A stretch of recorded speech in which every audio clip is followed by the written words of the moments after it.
estamos chegando no animal 15. Vamos dar uma olhada aqui, ver como é que é. Aí já tem um elefante aqui. Ali acho que é da pré-história, né, Nata? Sim. Lá tem outra coisa. A chegada aqui ao animal 15. Aqui, então.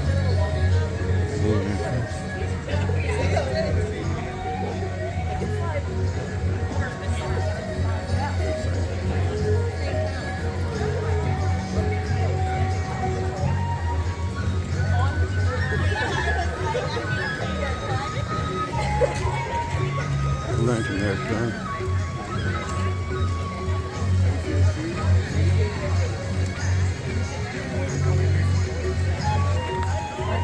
Isso aqui é o animal Kindle. Animal.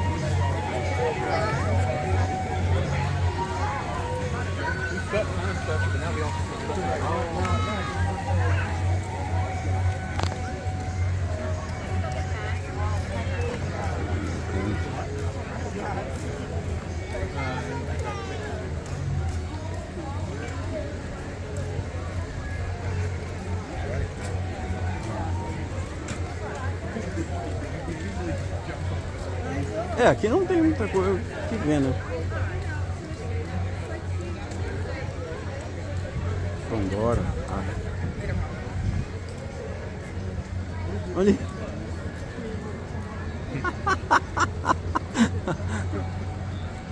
Timão e Bumba ali, ó.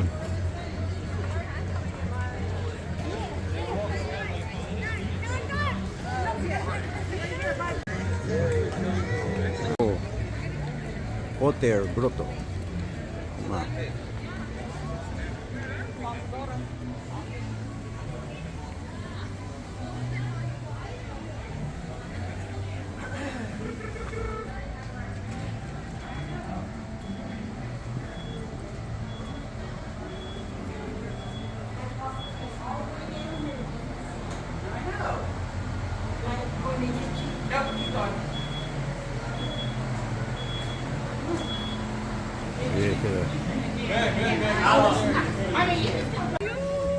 É, os macaquinhos.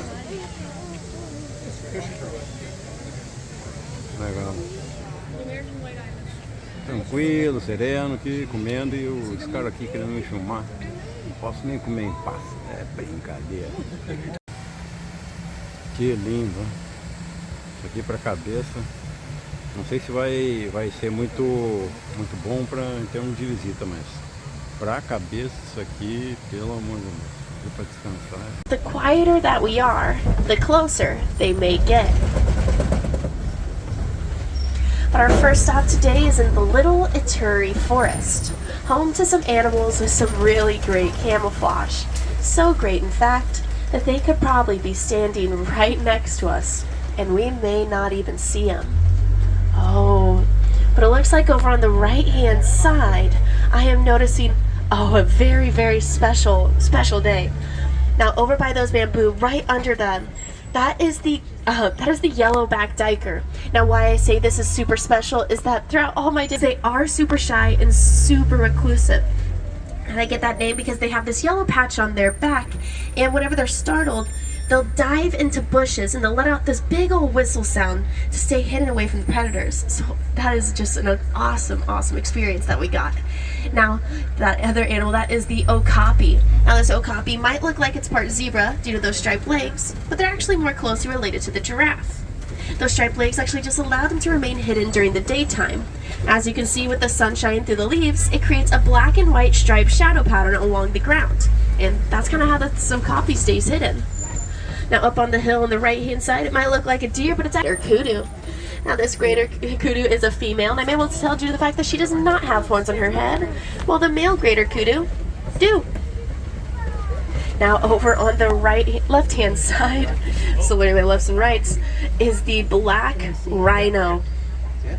Now, the black rhino is on the smaller side of rhino species. Once fully grown, he'll only weigh about 3,000 pounds. Now the black rhino also has a prehensile tuck, which means to grab and grip, so they're able to continue their grazing very easily. Now that black rhino is having a really rough time in the wild, and that's due to poaching. A lot of people believe that that rhino's horn holds medicinal properties inside of it, but it's actually just made up of the same stuff as our fingernails and hair. So if you were to consume this rhino's horn, it would kind of be like eating a stranger's dirty fingernails. But luck with Disney's Conservation Fund, we have listened to people all around. Oh, but also above the water are some Nile hippos. Now these pink-backed pelicans will remain seated, my friends. Now these pink-backed pelicans get their name because during mating season, their skin will actually turn a light pink color to attract potential mates. It's almost like how whenever humans see their crush, they blush a little. Now there are those incredible Nile hippos, and it's pretty lucky that we're able to see them outside of the water. Now a group of hippos is called a bloat, and they'll spend a majority of their time in the water, like these hippos over on the left-hand side. Now these hippos can actually hold their breath. You might think that they love to swim, but they actually prefer just to sink to the bottom of that river floor and kind of walk across it. It's a little bit easier for them to travel that way.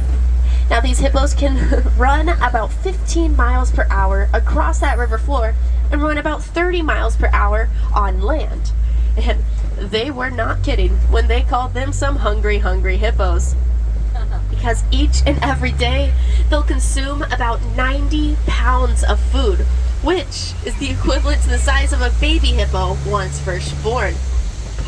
Crikey! One of my favorite animals on the left-hand side, the Nile crocodile. Now this Nile crocodile has a jaw pressure of about 4,000 pounds per square inch, making it one of the mightiest jaw pressures in all of on the tips of their tails. They can look some giraffes in the eyes. Now I know a lot of people believe that a crocodile is just vicious and scary, but they're actually just territorial and extremely loving and protecting over their babies. For example, crocodiles lay eggs, and when the time comes, those mothers and fathers will massage them and roll them around a little bit to kind of encourage that baby hatchling to emerge from their shell. Oh, but it looks like we made it to the savannah, home to some iconic grazers, bulldozers, and even some towers. But I would like to show you that tree on the right-hand side. That tree is known as... It might look a little weird and like it's upside down, but that's just because 9 months out of the year, this baobab tree allocates all of its energy to... That's why this tree gets the name, the Tree of Life, which you may have seen throughout your time here at Animal Kingdom. Ooh, I did mention once first born. Now within the first 20 to 40 minutes of this baby giraffe's life, they'll actually learn how to stand up and even start running. Now I am also noticing a dazzle in the distance, painted dogs. Now these African painted dogs are extremely successful hunters, and they're successful up to about 90% of the time. And the reason they're so successful is because they really understand and really value the importance of working together as a team, but they're actually fairly lightweight. And that's because the interior of these horns is a honeycomb-like structure. Now also inside these horns are some blood vessels, so their blood will pump all the way up to the tip of that, thus cooling off the whole entire Ankole cow. Now up on that hill on the left-hand side, that more sandy colored animal is one of the largest antelope species known as the eland. Now the male elands will grow to be about pounds, and the females will grow to be about 1,000 pounds. But that doesn't stop them from being able to jump about 8 feet. That's their tongue. It's a darkish, bluish, blackish, purplish color, and it's called a prehensile tongue, which it means to grab and grip. So they're able to grab and grip all of those newest members of the Harambe wildlife. Now within the first 20 to... Now as you see, they're kind of waving their ears back and forth. That's because there's a whole bunch of blood vessels in those. Now these cheetahs, once fully grown, will be about 100 pounds, and that sleek lightweightness helps aid them in those high speeds. Now what also helps out is their tail. As you can see, it's a little bit longer, while the male lions are the ones that kind of just stay home and look over the babies. And that's because the wild.